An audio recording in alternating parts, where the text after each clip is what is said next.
احادیث نبوی۔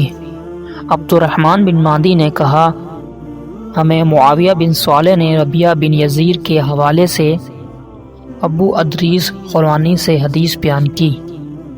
انہوں نے عتبہ بن عامر رضی اللہ تعالیٰ عنہ سے روایت کی۔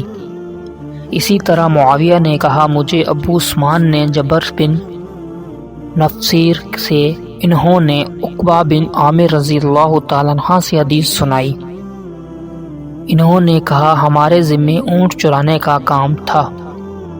میری باری آئی تو میں شام کے وقت ان کو چرا کر واپس لایا تو میں نے رسول اللہ صلی اللہ علیہ وآلہ وسلم کو دیکھا، آپ کھڑے ہو کر لوگوں کو کچھ ارشاد فرما رہے تھے۔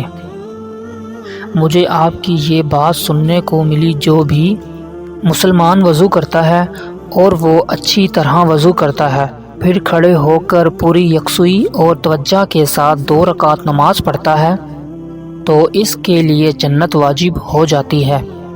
میں نے کہا، کیا خوب بات ہے یہ! تو میرے سامنے ایک کہنے والا کہنے لگا، اس سے پہلے والی بات اس سے بھی زیادہ عمدہ ہے۔ میں نے دیکھا تو وہ عمر رضی اللہ تعالیٰ عنہ تھے۔ انہوں نے کہا، میں نے دیکھا ہے تم ابھی آئے ہو۔